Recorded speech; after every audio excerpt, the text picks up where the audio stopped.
Okay, we have one, two, three, four, five, six members. So we can begin tonight's meeting. Is Jay Ferreira with us? Did anybody say? Yes, I am. Yes, I'm here, Mike. Oh, Jay, yeah, good to see you. Welcome. Well, thank you. Glad to be here. Yeah, it's been a while. Uh, well, he was here, and hopefully he'll come back. I'm Uh, here. Sorry. good. Okay. Um, well, I'll take a roll call of the people that are here, just for the record. I'm here, and Maribel, Sorry. Here. Nathan, Yes. Chris, Yes. Mary, Yep. Jay is here, Yep. Here. and Megan is here. Hello. And okay, well, we know we're all here. And our first order of business then would be to vote for the officers for January through our next year, so to speak. Anyone who would like to make a nomination for chairman? Mayor? Okay, so we already have a list of officers. And isn't July supposed to be our date that we change officers? I understood that from last year because we had missed the date and I went back and did the research and it said July, it's something like July to July. So we do already have a list of officers, correct? You're right. It is rather unusual happenstance that Megan had to resign and that was then reappointed. And if it is the will of the board, we continue with the existing officers as they were, as was prior to December meeting.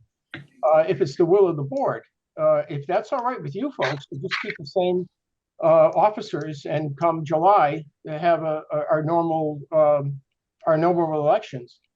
It was just the unusualness of having Megan having to resign and then get reappointed and come back that I was thinking that you folks may want to have an opportunity to vote for someone else. But if it's not, and everybody is happy with the current officers as they are, then we'll just continue business as usual. I'm happy, but I mean, we maybe should ask the officers, if they are willing to stay on. I mean, Okay. All right. Megan, you're our chairperson. Would you be willing to continue as chairperson? I would be willing to come on as to continue on as chair. I am term limited as chair. So even if the committee voted to reaffirm me to continue in my current term as chair, I can only serve as chair until June 30th. So, even if that was the case, I would want to spend the next few months helping whoever is also interested in taking it on starting July 1. And sort of in my role as a city councilor, I think that I'll also be the liaison to city council. So we just need to be aware of that and keep those conversations at the forefront. Okay, so you'd be willing to serve out till July 1, and then we would have an election at that particular time for a new chairman, vice chairman, and secretary. Okay. I'm the vice chair, I think, and I'd be willing to serve until July 1. June 30th, Michael. June 30th. Okay, you can remind me, and at least I forget. And who's our secretary? Is that Mary? Is that you? Yes. Okay, Mary, are you going to be with us? Yes, of course. But of course, if anyone really, really wants it, they certainly could step in. Maribel's shaking her head. She's like, yes, yes. I'm good. Mary, you're too valuable. You can't leave. Too valuable. So yes, we do, however, so Michael Falsetti right now is the acting chair as the vice chair. So in order to have a chair, whether that's asking myself to be chair, or Michael to be chair, someone else to be chair, somebody has to make a motion. We have to debate it as a body. Okay. All right, so I think that, Megan, you brought up the business of your having the two roles, the role of being the representative from city council. But also I'm thinking, I don't know how come, I don't know who sticks that thing up. I don't know how that goes, but at any rate, the fact that we could look at it as transitional between now and June 30th, probably, I mean, I think that is a good thing. It's a good way of doing it so that there is not, it doesn't seem like it's a conflict. I don't know. So you'd like to just. Should I make a motion? What would you're saying is you'd like to continue with the current list of officers until June 30th, and which then we, as the calendar will allow, will anoint, re-elect or elect new officers as of June 30th. Yes, Is that what you're saying? yes, that's my motion. Okay, is there a second? Second. Okay, the motion is made and seconded to continue on with the officers as they currently are from the December meeting. All those in favor? Aye. Aye. Those We need the opposed? Roll call vote. Roll call. It's virtual. Yeah. Okay, me, yes. Maribel, Yes. okay, Nathan, Yes. okay, Mary, Yes, Chris, Yes. Jay, Yes. and Megan. Yes. Okay. I'm here too. Oh, wait a minute, I'm sorry. Helene, excuse me. That's I thought okay. you said Megan Dillon. I was having some technical issues, so I came on and off. I'm also a yes. Well, thank you, everybody. Appreciate the vote. Yes. Congratulations again. Thank God. It's really exciting. I made a motion in my first city council meeting, which was for CPA. Okay. So we were able to get the fire truck $8,000 extension done on the floor, which I was really happy about because I could just move it forward. So that felt really good. Okay, so the second agenda item is around the potential vote to look at the attendance issues and the community representative of Francesca Nunez. Before we jump into that, I just want to say, Michael, thank you very much for opening the meeting. Appreciate you. And then Jay Ferreira, welcome. So Jay Ferreira has been appointed as the new community rep to replace me from city council. So Jay, can you just take a minute and tell us who you are and say hello? Yeah, absolutely. Thank you for having me on the committee. I'm so excited to be a member of the team. Yeah, I live in Holyoke. I served on the city council in the past, a number of city boards. I kind of stepped back the last few years. I had a couple of small children, settled into that, and now, looking to just get back involved in working for our city. And I've always been a big proponent of the CPA. I was originally involved in the initial push to get the CPA passed, deeply involved. So I've always kept a good eye on it. I've been able to watch the last year's worth of meetings. So I feel like I've gotten to know all of you, though you don't know me. I feel pretty up to speed. Amy and Megan have helped get me up to speed just with the reports and just the applications, and I've had time to review all of that. So I'm ready to hit the ground running and glad to be here, and look forward to working with everybody. Okay, well, welcome. We're really happy to have you. Welcome. Okay, so jumping into our second agenda item. So thank you very much to Mary Moriarty, who went back through and has been tracking attendance over the past 2 years. And she forwarded me the attendance grid so that I could look at it and pull out data for today's conversation. So I want to share the data, and then I'll kind of share the communication that I've had with Francesca. So in 2022, which was the first year that she was appointed to the committee as a community rep, she attended 5 out of 12 meetings. And then in 2023, she's attended 2 out of 12 and did not attend the last 8 consecutively. So I did reach out several times to determine if there was, an issue that we could support, if it was a meeting time issue, and did you want to continue on CPA? And then a few times I didn't hear back, and then I brought it up at the last meeting. We decided that maybe we need to do a certified letter. I did have issues coming up with an address when I talked to the city clerk. But then I did end up, calling.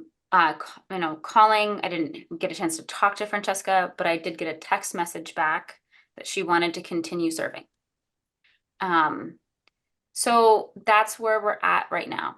And so I think it's up to the will of the committee to figure out what to do moving forward.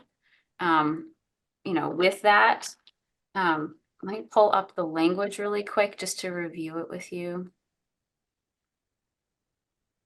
Oh, darn. I did the same thing, Mary, that I did before too. That at one point I had created a document, but then you had created a document. Let me go back and find it.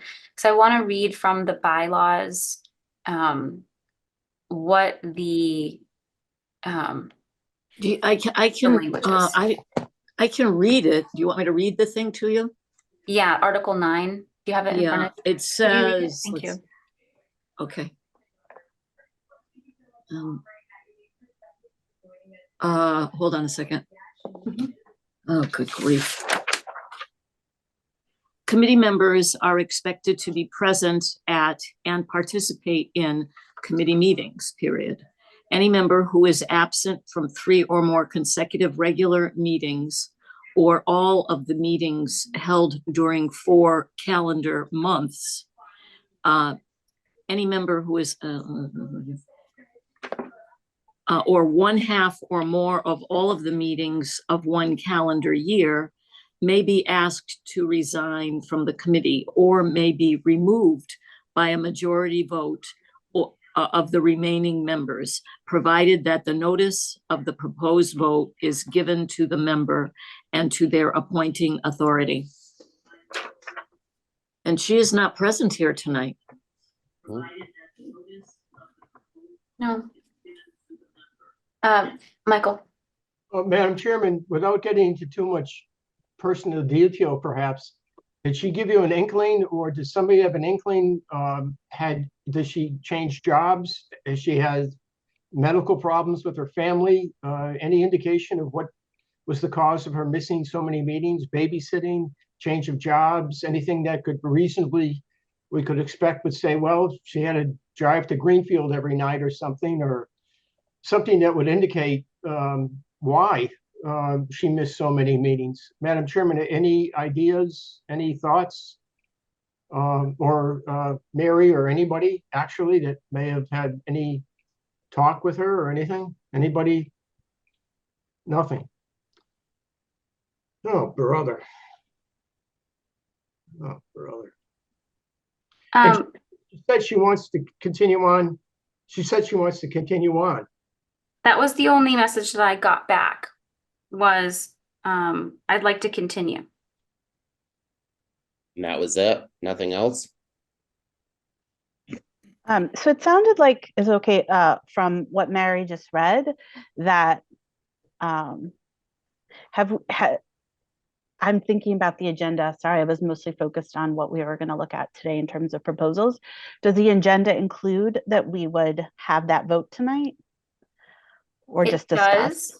Okay. It does, but, and this is just, me being clear, I don't think, so I'm going back through my communication with them now. Mm-hmm. I don't think I feel comfortable saying that I was clear that the vote would be happening tonight. Okay. And the appointing authority is the city council. And they've been notified. Okay, they've been notified. So I feel like maybe I would like to reach out one more time and just make it really clear. Like, this is going to be on the agenda at this next meeting with the date and time. Yeah. I think also, I think it's fair. I mean, I was definitely pushing. I really appreciate you trying to get the letter out and trying again. And it's, I think it's just better to hear back that there's that at least we, you know, you were able to have the contact info. But I do think that, you know, just, I don't know if that's something where it has to be in like a motion or it has to be anything. But I do think that like there would be, based on the data that was reported, just to have some explanation that that wouldn't continue into the future.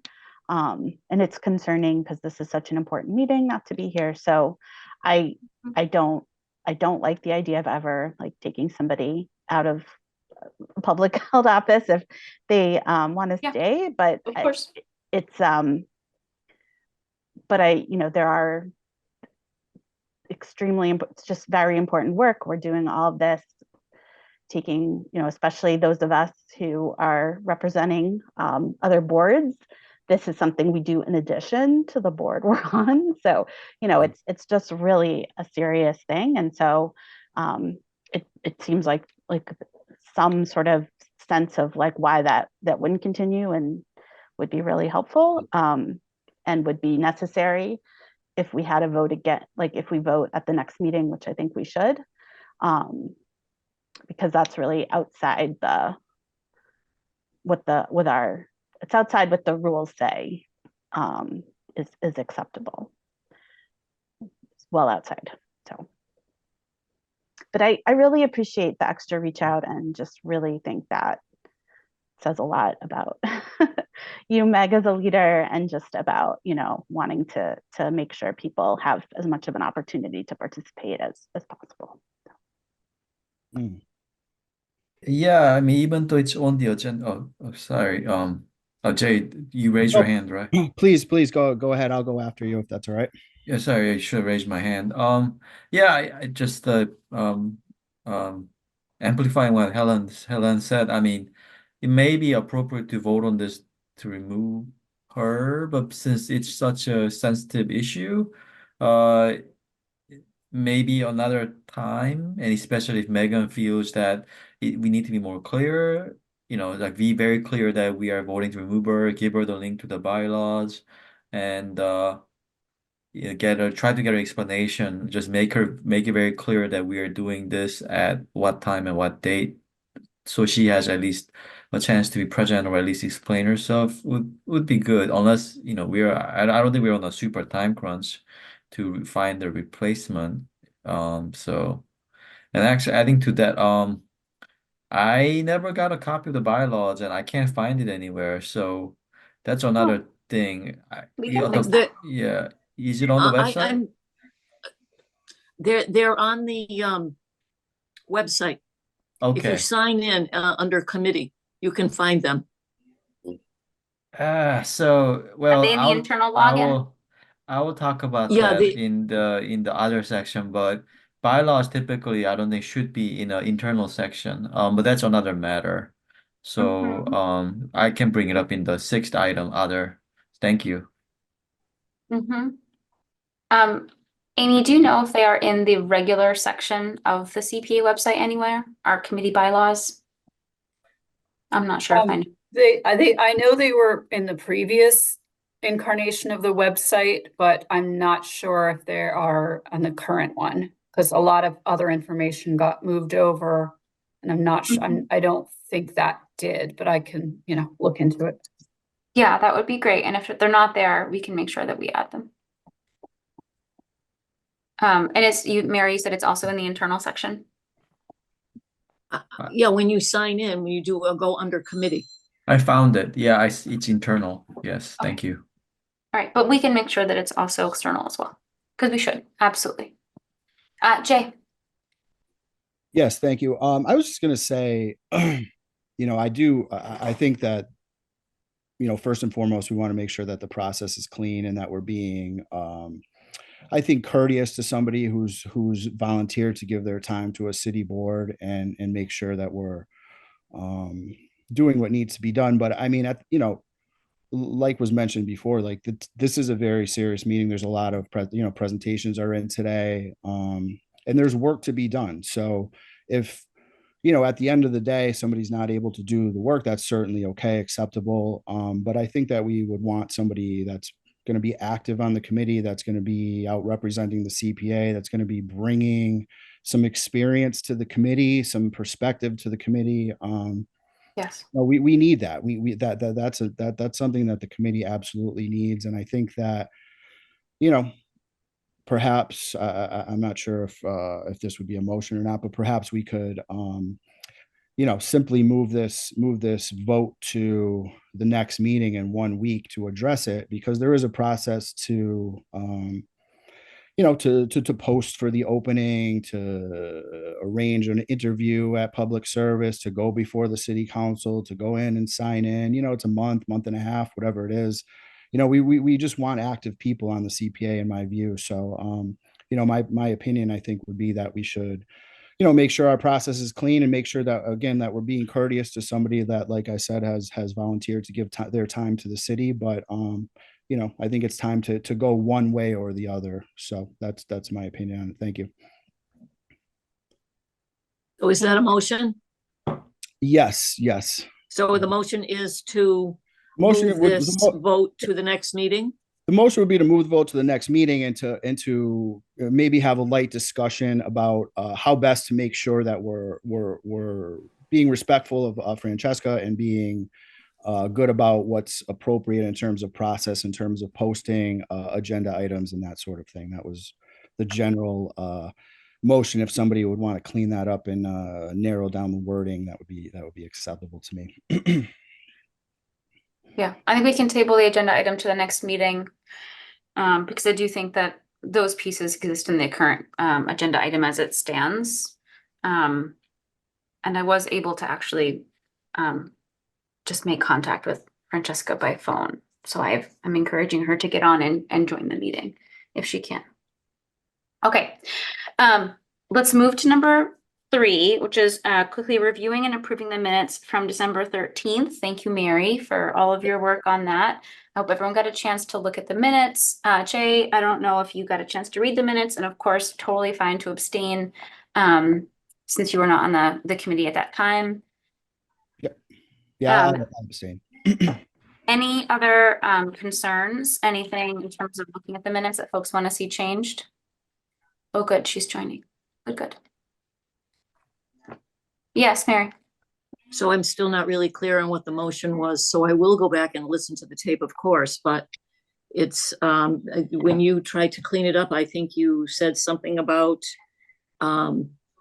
having it on the agenda similarly to how it is this evening, where it says potential vote to remove Community Representative Nunez. Is that correct? Well, she's joined, so I think I actually want to go back to that agenda item and talk to her a little bit around welcome. I'm so glad that you joined. Francesca, so I'm so glad you joined, and we've been trying to figure out from your perspective if you want to stay on the committee and can commit to, being able to attend the meetings. I know the last 9 months you haven't been able to, so we're trying to figure out if you want to stay on the committee and can commit to being able to join our meetings. And just trying to reconnect with you because it's been a while. Yeah, it's been a while because as you guys know, I'm going through the process with my son's murder trial. And right now we just got into the trial part of it. So it's been a rough, it's been a rough time. I can't focus on anything else but that at the moment. So right now we're already on the trial process. So from now on, I could be able to be more attentive because that chapter of my life is almost closed now. Okay, thank you. And thank you for attending and just being able to connect with us so that we understand what's going on. It's been silence for a bit, so we didn't know. We weren't able to connect with you to have any understanding. And thank you for attending today. Okay. Okay. Let's move to table the item for now, and let's move back to number 3. Do we Okay. need to make a motion to table the item? So moved. Okay. Okay. Any discussion? I second it. Okay, roll call, Helene Busby. Yes. Okay, Nathan Chung, Yes. Michael Falsetti, Yes.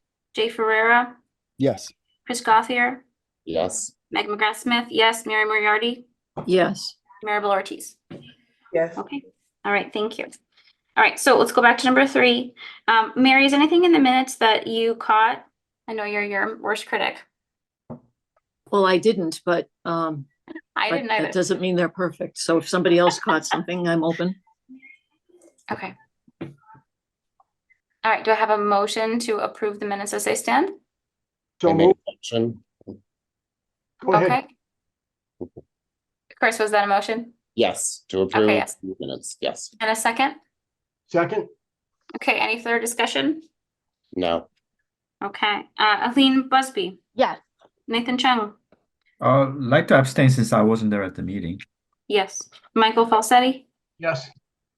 Jay Ferreira, I'll abstain. Chris Gothier, Yes.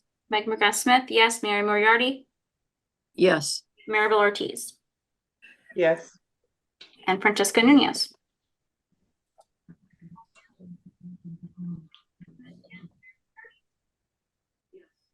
Okay, we're going to jump into public presentations by our 2024 applicants in the open space and recreation and housing categories. We have 3 applicants who are going to be presenting tonight. The first is in the housing category, which is the Farr Alpaca Mill redevelopment for $300,000. The second is also in the housing category, which is the Wayfinders Library Commons 2. This is a project that is coming back to us for an extended funding. It's for $250,000. And then an applicant in the recreation category, Jones Point Park Phase 1 for $350,000. So the way this is going to go is we're going to allow each of the applicants to share screen, to walk us through their project, to share their presentation with us. After your presentation, which hopefully takes 5 to 7 minutes, maybe at max, then we'll open up the floor for members of the committee to ask questions and to have a little bit of a back and forth with the applicant. This is an opportunity for us to get clarity. It's also an opportunity for us to have a bit of back and forth and understand your priorities. And if you, for example, this is a project that is open to being funded fully versus funded in part, right? Help us understand that. And then once we get through each of the 3 applicants that we have tonight, then we will move to agenda item 5, which is public comment. We'll open it for anyone who wants to either speak for or against, or with questions to clarify for the applicants. What we won't do is have back and forth between members of the public and the applicants. But if you have a specific question and you are a member of the public and you want to communicate that to Amy Landau, who is our admin, you can message her privately and she will be able to field that question to me as the chair, so we can make sure that your questions are being asked of the applicants. Okay, so let's get started. Welcome. Our first applicant is from the Farr Alpaca Mill redevelopment project. I had my hand up. Is it okay if I ask a question before we start? Sure, on process. Yes, or just for context, because I Yes. remember we haven't had housing applicants for a while, and I was wondering, I guess I saw how much all of these for tonight would be if we funded everything fully, but can you just answer what's the amount that is earmarked for housing that's been rolled over? And just if you could give us an updated number on what the total of all the projects, like what's the amount we have for this cycle? Sure. So effectively, and it's a little more complicated than this, but this is the simplest way of looking at it. We have roughly, from the 24 state levy, tax levy and the state match, $709,000, plus this amount of $319,000 rolled over from the reserve balance. We take out, 5% for the admin budget. And then that gives us our total of approximately, 1.2. What that gives us, of course, and I think that connects to what you're saying, is that we have to spend 10% in each category or reserve it to that category for future spending of that category. And that would be roughly $71,000 this year. Now, in terms of what that means for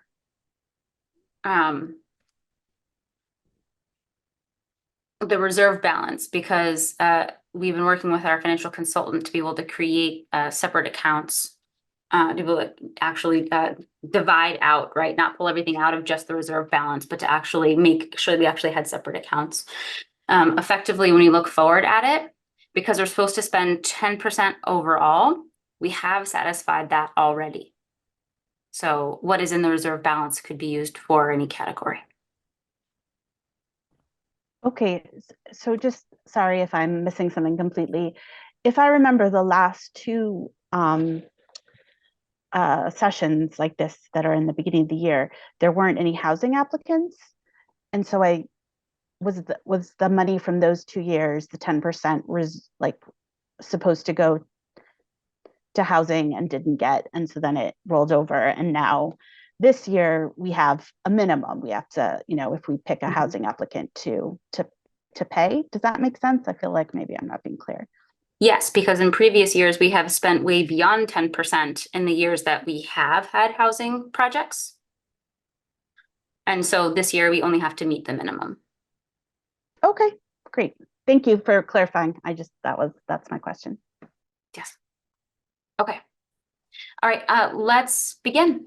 Amy, have you given them the ability to share screen? Let's try it now. Yes, everyone should have co-host permissions, so they should be able to share screen.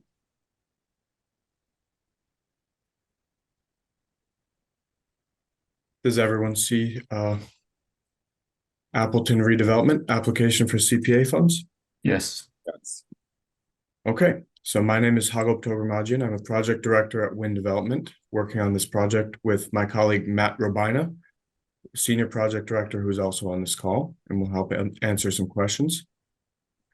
So you see here on this screen the essence of the project, which is to transform a blighted and abandoned mill on Appleton Street into a living community with 88 100% affordable apartments.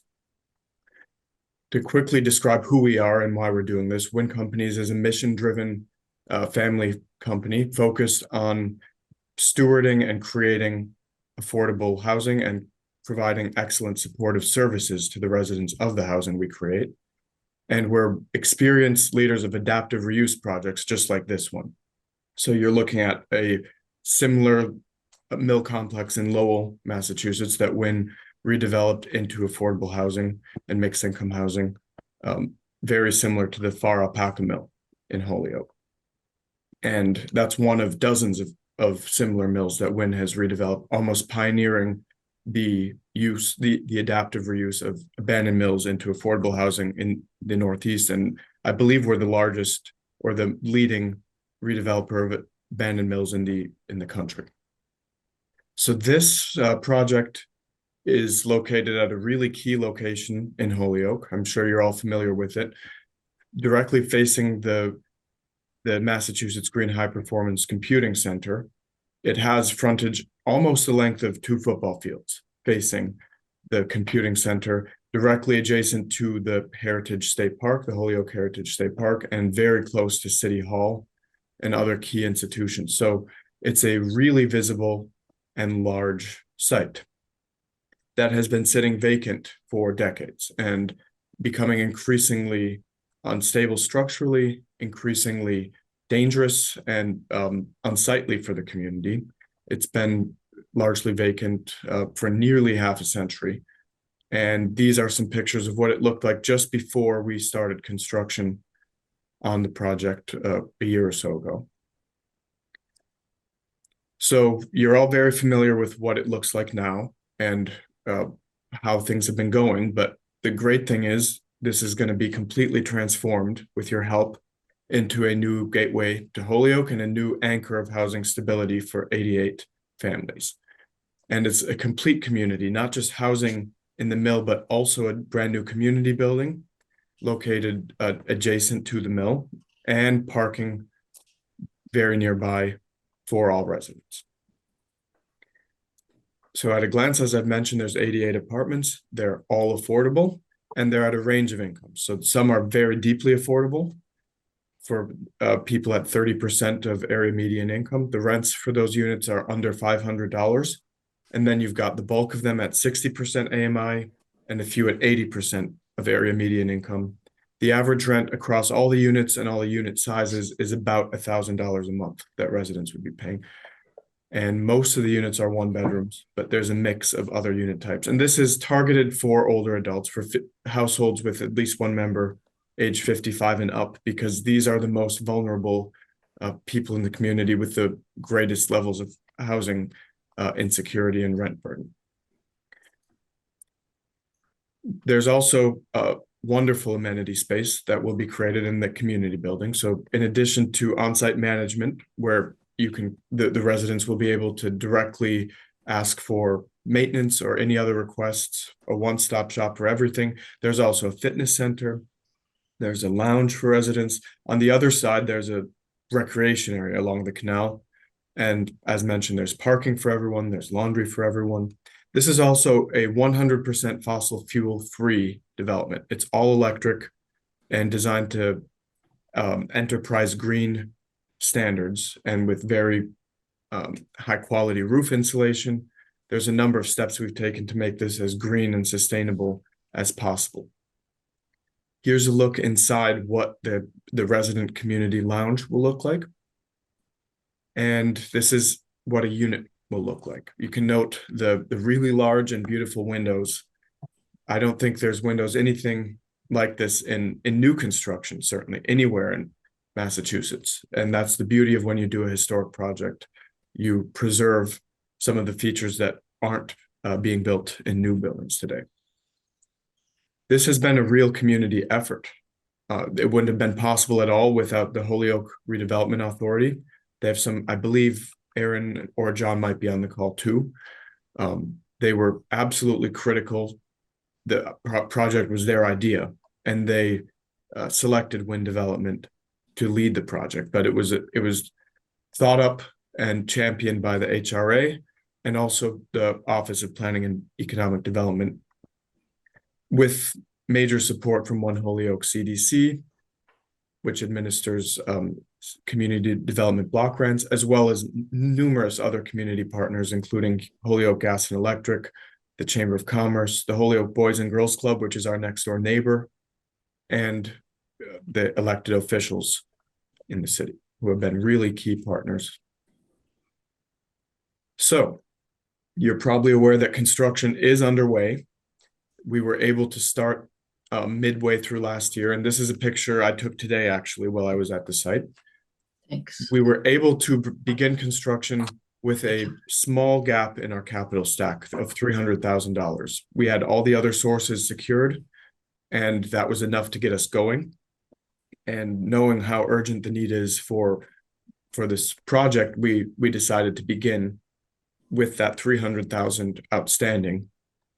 And some added context is, due to the very extensive and lengthy planning process, due to how long it took to get the resources together to start construction, the building deteriorated a lot more than anyone expected in the time between 2017 and 2023 when we began construction. So there was a lot of additional structural work that now needs to be done. That only became apparent after we started work and after we started getting a sense for some of the areas that were previously inaccessible. You couldn't even get up on the 4th floor of the building, for example, to see what proportion of beams and decking had to be replaced. And as you can see in this photo, you can see a couple months ago, you could see directly from the floor all the way through the ceiling. That's how rotted out and deteriorated the structure had become. And it's also full of old equipment from the old factory that was there. Not just a simple task of removing and rebuilding, but it's a very delicate and sensitive job that our general contractor, Keith Construction's been doing an excellent job of, but as I noted, it's proving to be a lot more challenging than expected. The other aspect is the parking lot parcel, 191 Appleton, needs a significant additional remediation, because what we found out was there used to be a factory there as well that burned down in the early 1990s and was effectively buried on site. So all of the materials that had been in that factory were waiting for us underground when we started work on the parking lot. And it isn't as simple as just paving it over, because it wouldn't be structurally stable enough for all the vehicles and for the paving and the drainage. So we had to go underground and remediate effectively an entire buried factory. And so between the additional structural deterioration and this buried factory that we discovered, we've already used about half of the budgeted contingency for the project, half of our, you could call it emergency backup fund. And we are only 15% of the way or 20% of the way through construction. So on top of the $300,000 gap that we started with, we now have this additional challenge. But the $300,000 request that we're making in CPA funds will fill the gap that we started with. It will get our legs under us the way the project should have been from the beginning, and it will enable us to finish the project in a high quality, excellent way. There's no doubt that that will happen with the $300,000 award, with filling the initial capital stack. And this is really indispensable for making the project delivered on time and with the quality that the residents deserve. Before I close, I want to touch on or emphasize how much this project aligns with the CPA plan, with Holyoke's CPA plan. First, these are the priorities pulled directly from the plan. In order of importance the plan gives them. The project is certainly very visible and accessible. As I mentioned, it's the length of 2 football fields directly facing the computing center and visible throughout a lot of the city. The CPA funds would not be replacing funding of any kind. This is funding we don't have for the project, that doesn't exist and can't come from any other source. This is absolutely demonstrating cost sensitivity and ability to produce a long-term project that will be maintained. All the maintenance is built into the project budget, and all the sustainability over the coming decades is going to occur. Wynn is a long-term owner of properties, and we're going to hold this for decades to come and ensure that it's very well maintained for the residents. It will grow the tax base. So right now there's no taxes being paid by the parcel, and that will absolutely change after it's redeveloped. And as I'm going to get to with the last few slides, the CPA grant would leverage enormous other resources from other supporters, filling a gap and doing so in a way that's consistent with other city and regional plans. This is just an excerpt also from the CPA plan. Almost word for word describing this project. Downtown revitalization with new affordable housing development through the adaptive reuse of a historic building, with CPA playing a critical role covering a gap in the project. Word for word describing what we're requesting you help us with. Here's some excerpts from the Holyoke Urban Renewal Plan, the other key planning document for this neighborhood. It targets these goals of creating jobs and promoting private investment. The project is creating well over 100 direct construction jobs, not to mention even more indirect construction jobs, and the dozens of permanent jobs that will be supported, both working at the property and by residents, by new rent-secure households living in the heart of Holyoke in downtown, supporting jobs in the neighborhood around them. It improves housing options, offering affordable housing to people at a range of incomes.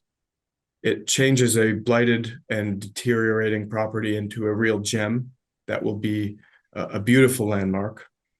And it creates, as mentioned, a very environmentally friendly, sustainable community with no fossil fuel usage. So here's the other sources that are being leveraged. The CPA funds that we're requesting are well under 1% of the total capital stack, just $300,000 or $3,000 per unit in a project that costs well over $50 million. The other sources predominantly have come from federal tax credits, as well as state historic tax credits and federal historic tax credits. There's also developer equity, and there's support from Holyoke ARPA funds and CDBG funds. So to close, the goal of this project is that it will flow directly into a phase 2 that completes the redevelopment of the entire complex and adds another 75 units, making a project that's almost twice as impactful and twice as wonderful as everything I just described. But to get us to phase 2, we need to finish phase 1 in an excellent, high quality manner. We need to deliver the project the residents deserve, and that's why we're coming to you and asking for your help to fill the remaining 300,000 gap. So with that, we're looking forward to discussing this and answering some questions.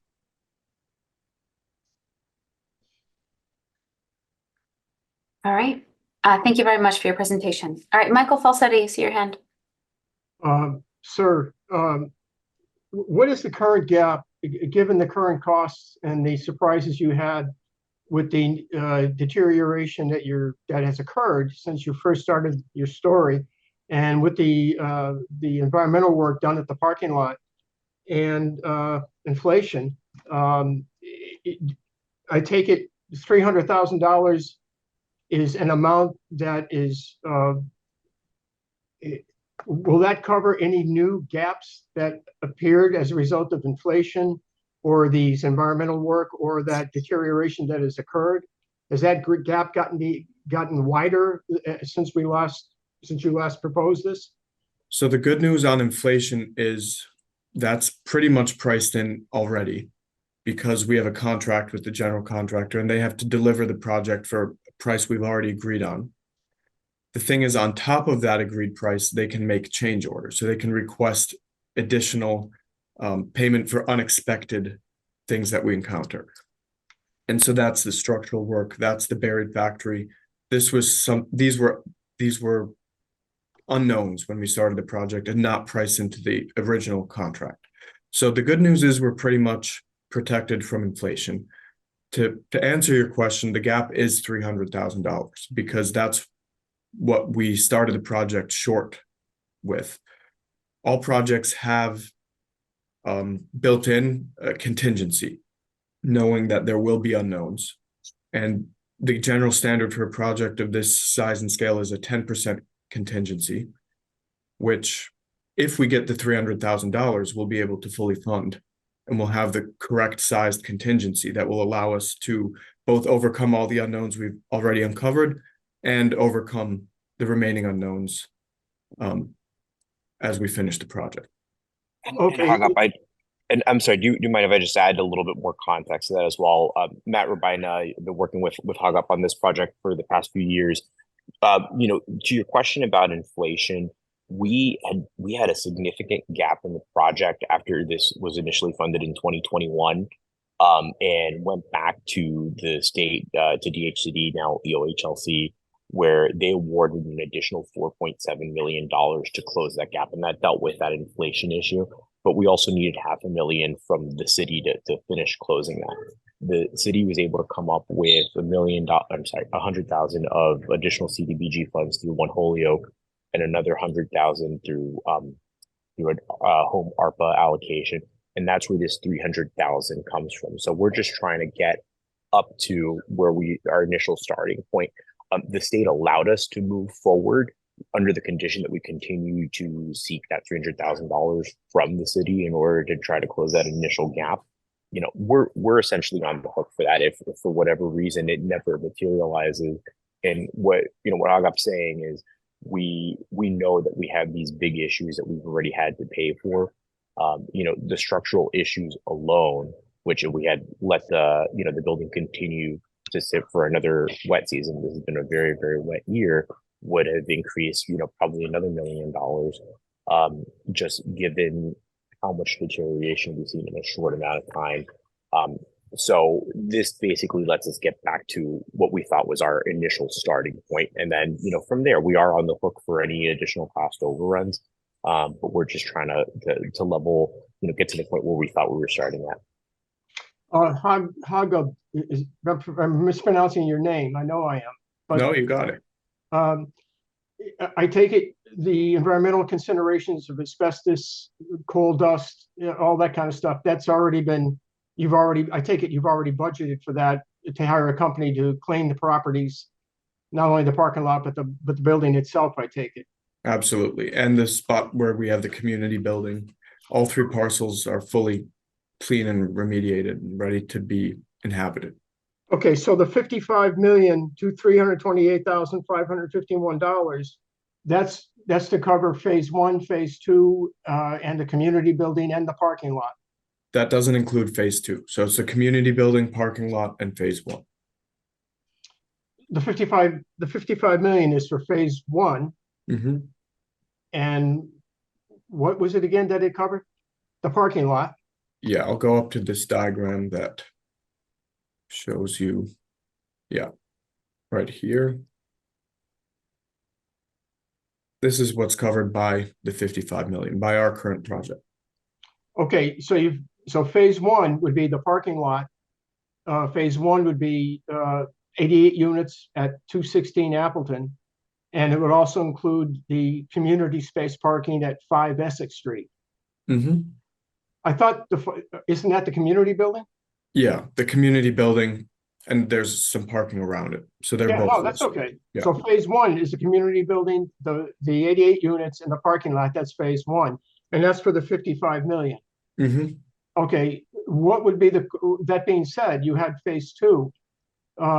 What is I know we're getting ahead of ourselves, but ultimately phase 2 is how we end our story. Any idea on a type of funding source? I know we're getting ahead of ourselves, but just as a point of order, I'm sure you've thought about it.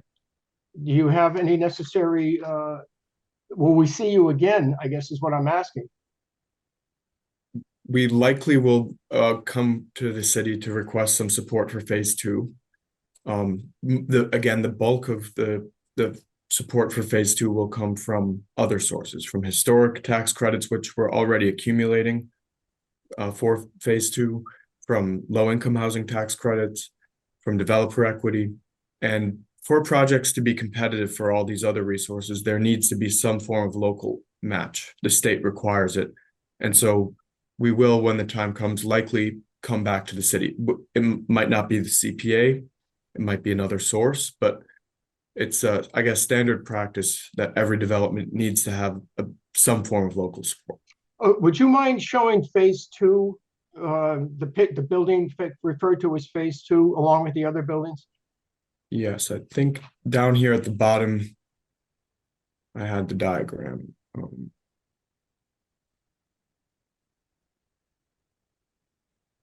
Gotta share again. Well, no, if you don't have it, you don't have it. That's okay. Michael, can I ask a few questions? Yeah.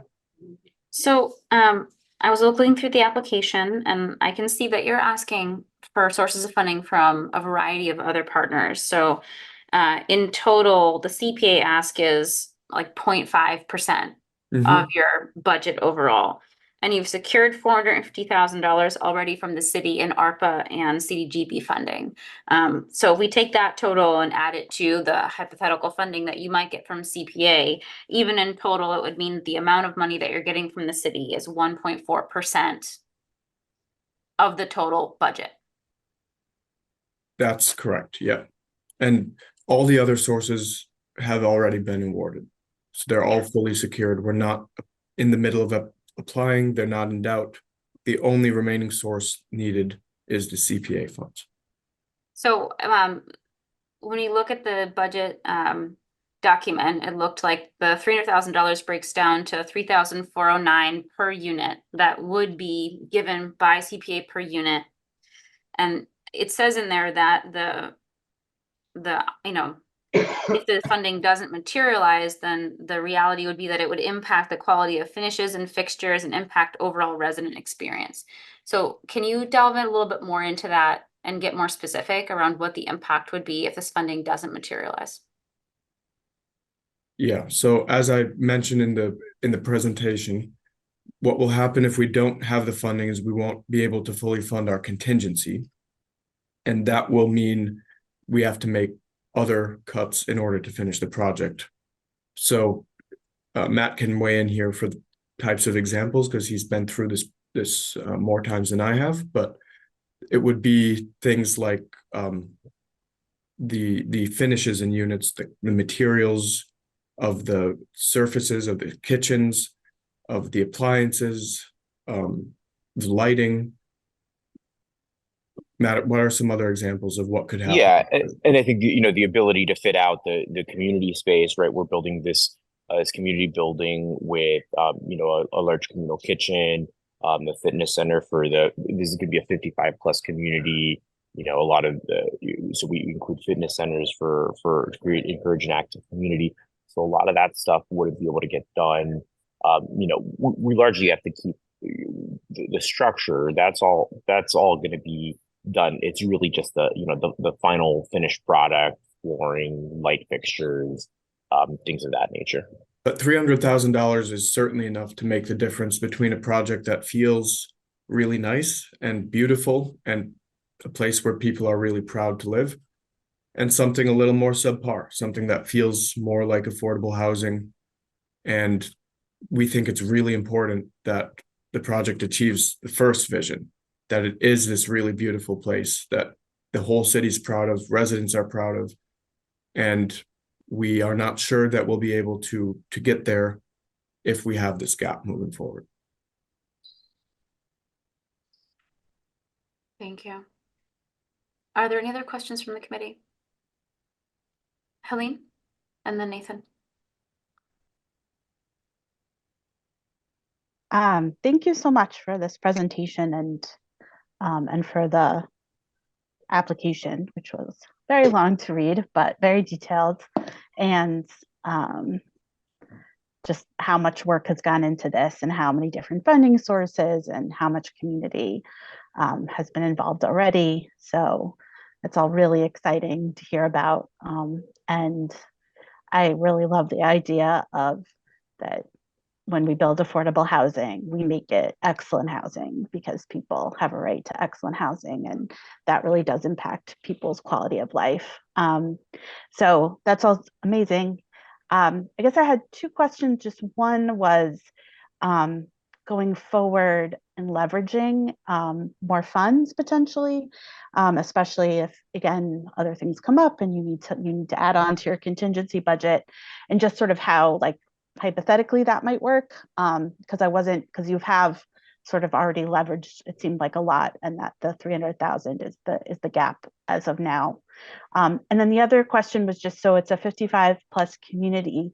If there's like a multi-generational household where somebody's 55 plus but is raising a child, et cetera, would those families be included and eligible for living in this community? Those are my questions. Thank you. Definitely, and let me answer the second one first. So the answer is absolutely yes. What we require is that at least one member of the household be 55 plus. Now, the units skew to 1 bedrooms. There are a number of 2-bedroom units, so we couldn't accommodate large household sizes. But if it's a household that a 2-bedroom would be appropriate for, even if there is young children, it's a multi-generational household, that they definitely would be able to apply. All the units here are going to be, the initial occupancy is through a lottery process. So when the project's a little closer to completion, we'll advertise locally and broadly and take applications and then have a lottery. And so it's, whoever comes up first in lottery gets first opportunity to submit an application and move in. In terms of leveraging an additional resources, we basically, this is it at this point, leading up to this project, which, we've been working with HRA on it since 2016. We've turned over every other stone that there is to turn over on this one. And, that's why when you look at it, $300,000 is such a small share of the $55 million project. At the same time, it is a real gap that we face in terms of real numbers. So we, at the end of the day, Wind Companies is we're a large developer. We serve as the backstop for all our properties. If for whatever reasons there are additional cost overruns, we're ultimately the ones responsible for funding it. At the same time, we'd be looking to the state to see if there's any relief they can offer on any of the other terms that we've got. But at the end of the day, that's that's a scenario we don't want to put ourselves in. And we do feel, we've done this before. We've done a lot of these mill projects, and so we know there's unknowns going into them. We've uncovered a lot of them so far. But in terms of additional sources we could seek, we're basically, the CPA funds are really the only source we haven't sought to this point. You could see on the list of sources and uses, we've got the alphabet soup of state and local sources already, and so this is it.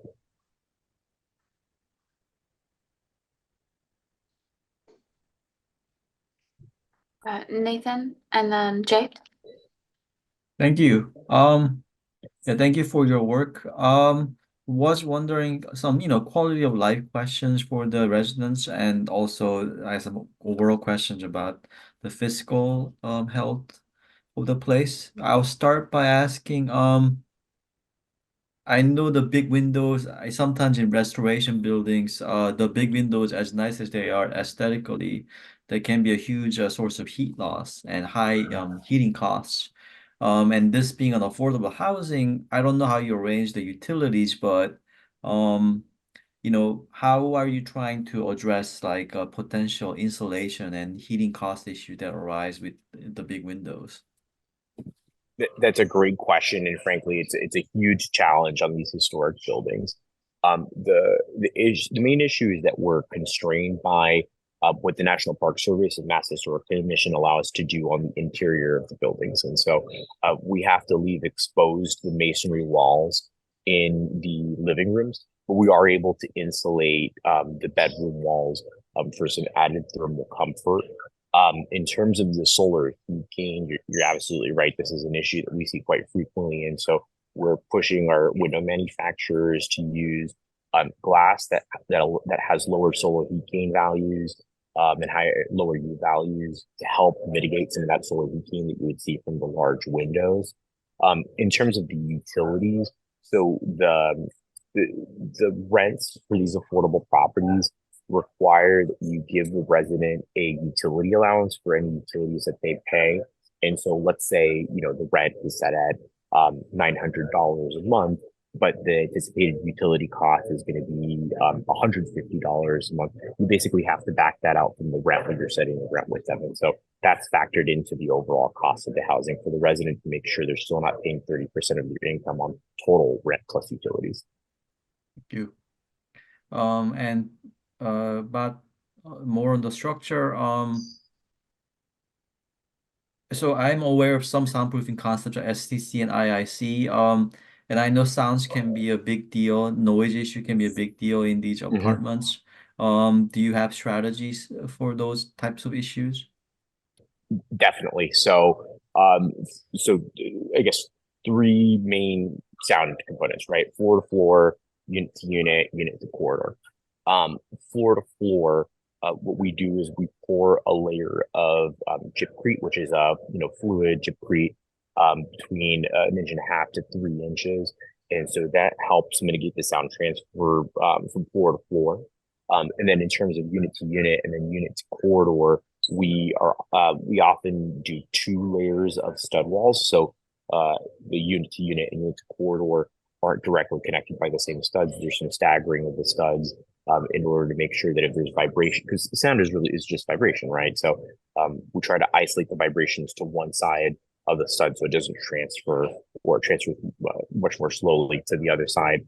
All the wall assemblies have STC ratings. I think we go for at least 55 and above. But I would have to verify that, but it's factored into the design. Thank you. Good to hear. And lastly, sorry, I asked a bunch of questions. And by the way, those sound like very high quality construction, usually reserved for higher condominiums or apartments. So lastly, for now, I noticed, with the plan, Hagop showed, it seems like the residents have to, I know a lot of residents probably won't be driving extensively, but it seems like they have to cross some streets and get to that parking lot corner from the apartment because it's not adjacent. I'm guessing you have some safety mitigation plans for that. Yeah, definitely.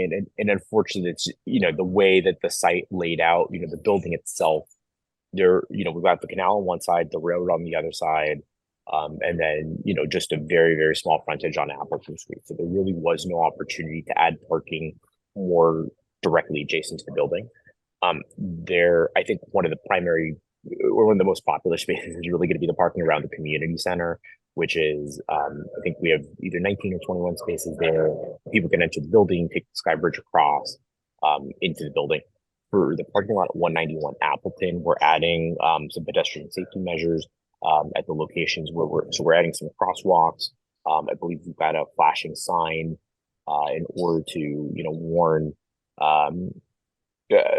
vehicles that there's pedestrians crossing. These were all reviewed by the city, by the planning board, as well by the building department for appropriateness. So we factored that into the design. Thank you. Okay, and Jay, let's hear the last question from you, and then we'll move to our next applicant. Thank you so much, Matt and Hagop for coming here today. It looks like a great project, and I think I would agree when you say that it checks a lot of boxes for both the CPA and what the city of Holyoke needs. I mean, it's a gigantic blighted property that you're rehabbing. So a couple questions I had is in the project narrative, it talks about local seniors. Is there a definition to that, or is that just kind of is there an actual criteria of having to live, ideally in Holyoke or within a certain area, or are we just kind of assuming people that are local are going to be the ones applying? I know that you referenced that there's a lottery system. That was my first question. Yeah, great question. So when we use the word local, it typically refers to the municipality. So people either living in Holyoke, working in Holyoke, or having, if for whatever reason they're in a situation where they're homeless, their former address was in Holyoke. I'd have to double check if we formally had a local preference here. So there's not a requirement that someone live in or work in Holyoke in order to live here. But sometimes we'll include that as a preference in the lottery for up to 70% of the units. So basically, if you go through the lottery, if you meet that local requirement, you get bumped to the top of the line for the first 70% of the units. I don't think we did that here, but we do anticipate that we know that there is a huge demand for 55 plus housing in the area. It's we've done a number of these 55 plus communities in the past few years in Attleboro, some down in Connecticut, New Bedford. And consistently, most of the applicants are coming from the municipality in which the project's located, or people who live within one or two towns of the project. So,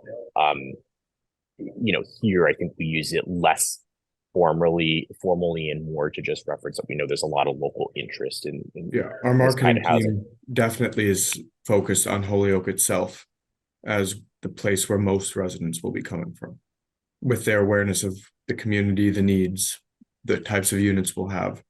They expect the large majority will be from the municipality itself.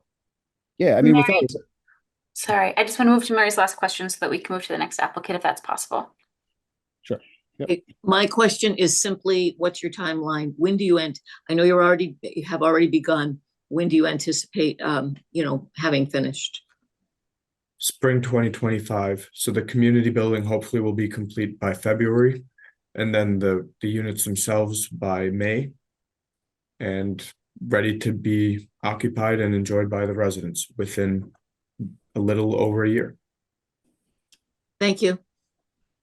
Okay, so in terms of our next steps here, we have two public meetings. We have today, which is primarily just housing and open space and rec, and next week we'll have historic.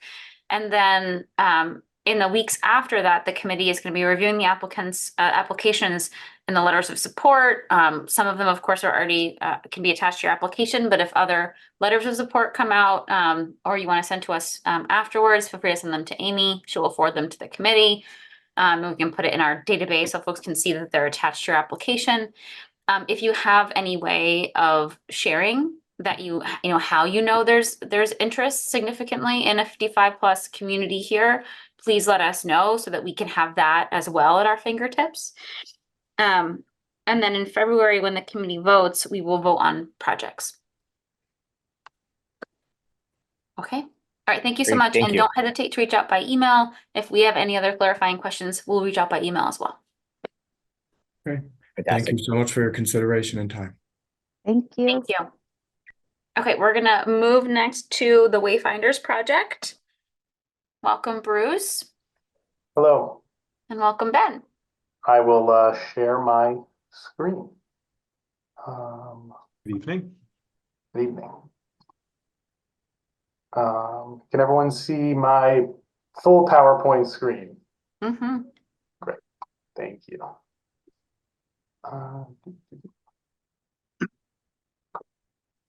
Good evening. First, I'd like to thank you, the members of the Holyoke Community Preservation Act Committee, for having us here this evening to talk about a request for an additional $250,000 from the City of Holyoke for the Library Commons Phase 2, also known as LC2, development. We also want to thank the committee for the prior award of $250,000 in 2021. Since then, Library Commons Phase 2 has progressed significantly, and construction and holding costs have risen, which is the reason we're requesting these additional funds. I'm Ben Merker, a project manager at Wayfinders, and here with us tonight is our Senior Vice President for Real Estate Development, Erland. Wayfinders, as the nonprofit sponsor of this application, builds and advocates for a thriving and equitable region. Overall, Wayfinders works along the housing continuum from homelessness through homeownership. We are members of the real estate development team, which has the goal of creating and preserving affordable housing. Wayfinders currently owns and or manages approximately 800 rental units in Western Massachusetts across multiple sites, primarily up and down the I-91 corridor. In Holyoke, we manage over 100 units specifically. Some of our more recent developments includes the redevelopment of Carlos Vega Townhomes and Library Commons Phase 1 in Holyoke. In Northampton, we helped develop Live 155 in the Lumberyard on Pleasant Street, along with the redevelopment of Sargent House on Bridge Street, all within the last few years. Library Commons Phase 2, the development under consideration for funds, is a continuation of Wayfinders' transformational efforts in Holyoke, building off of the community energy and downtown revitalization exemplified by the public library renovation and Library Commons Phase 1 development. Library Commons Phase 2 will create 41 new 1, 2, and 3 bedroom fully affordable units at 213 Chestnut Street, 344 Appleton Street, 188, 190 Chestnut Street, and 207 Elm Street. The buildings themselves are designed and will be built with sustainability as a goal and will incorporate energy efficiency measures consistent with Energy Star and Enterprise Green communities. Moreover, all units will have fully electric heating, cooling, dishwashers, on-site laundry, and bicycle parking. Once constructed, our management team will provide property management and maintenance, supportive services, 24/7 on-call staff, and connection to the other services offered by Wayfinders at our housing center at Library Commons Phase 1. Library Commons Phase 2's plan aligns with the goals and priorities of the community preservation plan by creating 41 new affordable units for families and individuals, including units for those who have physical and mental disabilities. We'll also leverage $28 million in other funding. We'll be utilizing a design that includes rehabilitation and construction of new units on 3 previously developed, now vacant sites, which thus improves the neighborhood. Our plan will broadly benefit the city by increasing downtown density, increasing the tax base, reducing blight, and supporting development that will serve the community and region for years to come. LC2 also aligns with many of the goals and principles of the Urban Renewal Plan and has strong community support from local officials, organizations, and community members. If awarded, our plan would be to be in the ground in 2024. Next, I will show you a bit of what an additional $250,000 grant from the CPA would help build. 213 Chestnut Street will include the rehabilitation of existing vacant building to create 12 new affordable units with a mix of units ranging from 1 to 3 bedrooms. This building will include an accessible unit as well as another unit with sensory enhancements. At 213 Chestnut, there will be a new accessible ramp as well as new landscaping across the site and new lighting. The 344 Appleton Street site will create 7 units, including both 1 and 2 bedrooms, with 1 being accessible. This site, there will be on-site parking. The entrance will be located along Elm Street and will include 10 parking spots, including 1 accessible. The construction will also improve existing sidewalks and ramps to street crossings, as well as add lighting and new landscaping. You will also notice that all units have 2 entrances, one on the front street-facing side, as well as one on the parking lot side. At 188-190 Chestnut Street, we'll create 10 units with a mix of units ranging from 1 to 3 bedrooms, with 1 being accessible. At this site, we'll include on-site parking, which will be in the back alleyway off of Essex Street, and will include 16 spots, with 1 being accessible. And like the previous site, the construction will include sidewalk improvement, new exterior lighting, new landscaping, and 2 entrances, except for 1 unit. The 207 Elm Street site will create 12 units with a mix of units ranging from 1 to 3 bedrooms, with 1 being accessible. This site will also include on-site parking located on the back alleyway. Will include 17 parking spots, with 1 being accessible. And like the previous sites, some sidewalk improvement, new exterior lighting, new landscaping, except for 2 units. There'll be 2 entrances for all units. The apartment income mix across both sites is shown above. 18 of the units will be for families and individuals making 30% of the area median income or less. The rest, 23 of the units, will be for families or individuals making 60% of the AMI or less. The income limits may be familiar to a lot of you, but I wanted to provide a few examples of the income limits for various household sizes. The income limits are updated by HUD each year. Currently, 60% of area median income for a family of 4 in our region is around $59,760. Here are the projected rents. The same 4-person household that I just mentioned could expect to pay approximately $1,476 a month, including utilities, for a 3-bedroom unit. The 30% AMI units will have rental assistance vouchers attached to them so that residents will pay 30% of their income. All rents will include utilities, electricity, heat, air conditioning, hot water, which is the same across all income levels and across all units. Overall, we believe LC2 is a well-deserving and great candidate for this additional $250,000 grant from the city of Holyoke. There is a high need represented by the high proportion of housing cost burden renters in Holyoke, and by the number of applications that we received for Library Commons Phase 1's 38 units, for which we received over 1,000 applications. LC2 aligns with the goals and principles of the Community Preservation Plan, Urban Renewal Plan, and has the support of many local officials and organizations and community members. LC2 will help the people who will live there, but also the broader downtown neighborhood and city overall. The development team is well experienced in this work and represents a strong partner for the CPA to further assist. And finally, LC2 is ready to proceed once awarded all local and state funds, given site ownership, site planning approval, and construction document status. Thank you very much for your time and consideration. That concludes our presentation. Please let us know if you have any further questions. Thank you, and welcome back. Yes. So I think my first question is similar to the question that I fielded the last time to our other housing applicant. And that's that effectively what happens if the $250,000 does not materialize, the committee will not be able to fund both. We're gonna have to pick between the wind development project and the Wayfinders project, which puts us in a really untenable position because it'd be great to fund both, right? Fair And enough. so looking at both projects, we're going to be weighing back and forth the cumulative effect that will have on the community, and also looking at what happens if the funding doesn't materialize. What would be the impact of that? The consequences of not securing funding for LC2 can vary depending on the stage of where we are in the project. We try to acquire funding to support the construction and all associated costs. And this can be anything, and thus not being funded, it can affect anything from quality compromise, from value engineering costs, that we might need to do. We may need to, or we may need to seek alternative financing, which has other associated costs with it.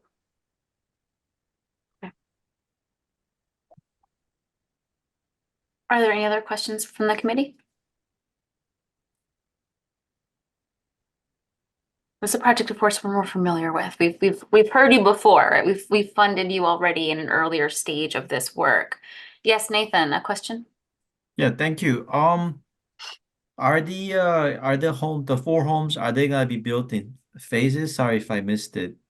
Okay. Nope, all in at one, obviously, they're all being built as part of one phase. This is the second phase of sort of this area. We had the first phase, which was already completed and leased up, and that's where our housing center is, and 38 units. And that's all in the middle of, essentially, it's the closest building to all 4 sites. Thank you. Francesca? Thank you.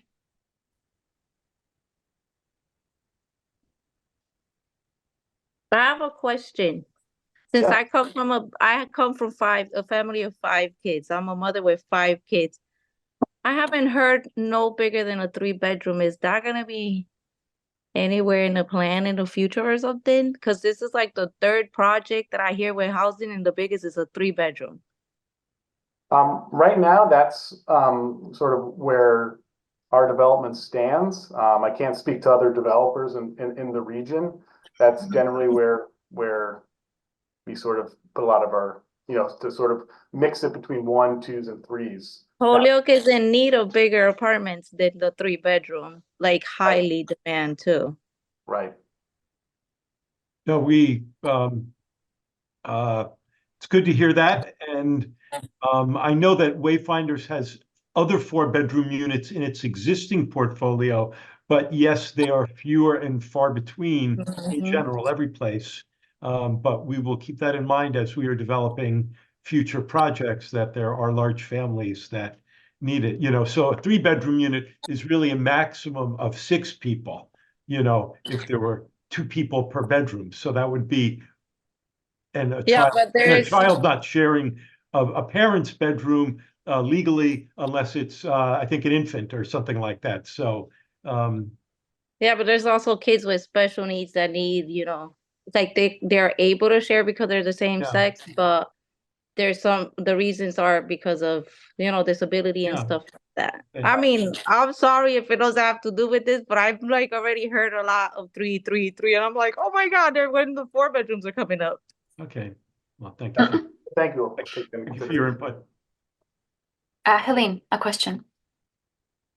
So this is, again, maybe just having not done the housing. This is sort of a question for you, Meg, which is in terms of picking between, it does seem like it would be possible, maybe not likely to do both, but is there any reason? You're not wrong. I misspoke. It's not impossible. I just think that we would have to entirely not fund a category.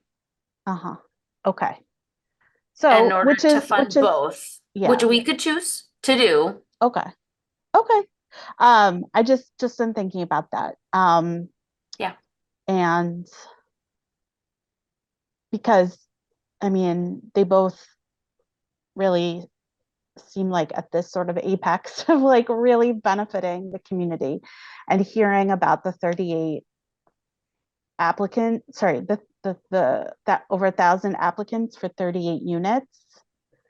I mean, that's, I'm aware of everything. I think that's the kind of data that is like really motivating for both projects, honestly, that both projects would have a tremendous amount of demand and would make people's lives better. And would, that they're just that. I just want to, I guess, just say that I really appreciate that data about the applicants for the previous project, and just like that, taking that really to heart in terms of the impact of CPA and what we can do. So,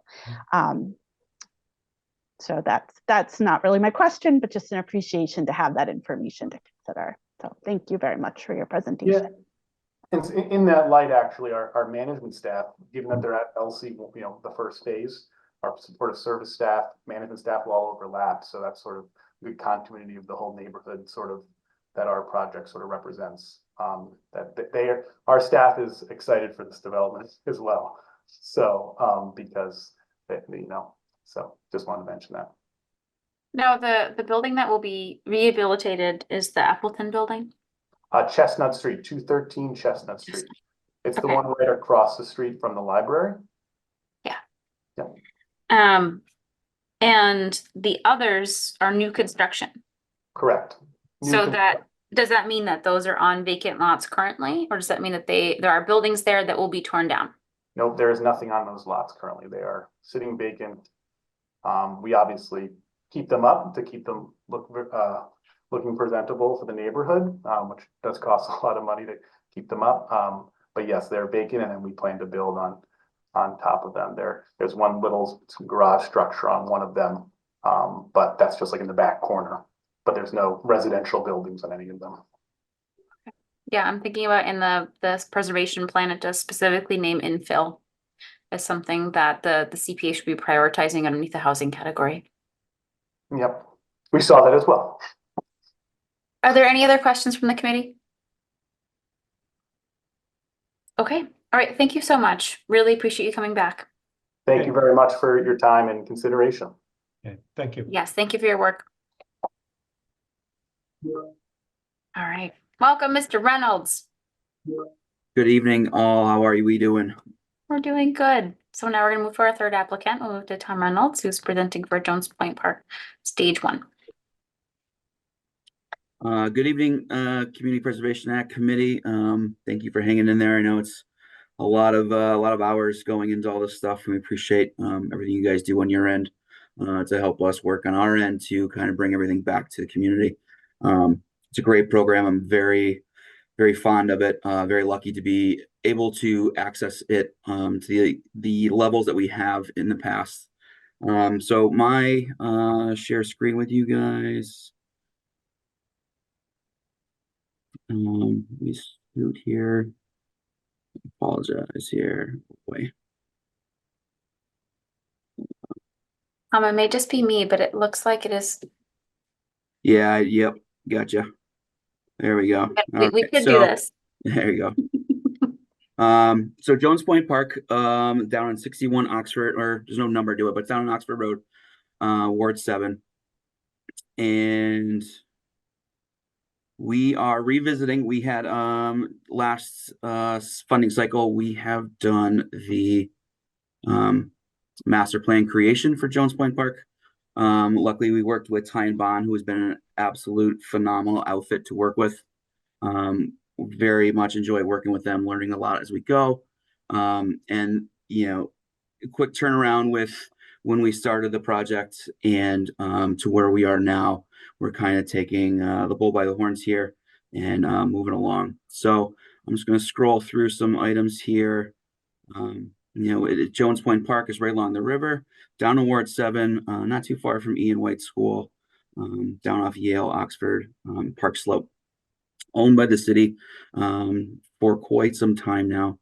It's about a 24-acre plot, and it currently holds some items here. So we're just going to go into it. What we had done with the community outreach part of the master plan process was getting feedback from the locals in the direct vicinity, as well as Ward 7, as anyone else in the community that wanted to give their input. So what we came with, the areas of concern, or not, lack of better terms, concern, the areas that we'd like to improve there, you know, was the frontage area, the when you come up, as you can see, that front screen right there, that fence has been there for a while. The playground we pulled out last summer. It had seen better days. It was from 1999. It was rusty, it was cracked, it was broken, it was kind of shoved in the corner. We also looked at trying to get, let me kind of go down, I'm sorry here, we'll scroll here. So basically, in a nutshell, we came with some concept designs, and here we kind of sit with how it stands right now. You walk up and drive up on Oxford. You have the entryway. We have the tennis courts that were done in 2017, so they won't be going anywhere. So we're going to work around there. We do use Jones Point heavily for soccer. Not so much for baseball, but I think we can get some more baseball playing there. We do a basketball court that has seen much better days. Again, the playground the play structure has been removed. There's some more concepts. I'm just going to hop around here. I apologize. Not so clean cut as the other guys here. So we'll start from the front, right? So we got some front fence areas. It's probably older than I am. I know we just removed some fencing at Mayor Field, luckily and thankful to the CPA for granting that project as well back in 2021. Same fence here. You can see how it's kind of rickety, it's rusty, it's kind of pulling up, it's leaning around. We got trees kind of growing through it, kind of more look of how it looks from afar. We have our entry gate that our maintenance team uses to access the field to mow the lawns, pick up the leaves, trash, any other detail, getting goals, nets in there is right here.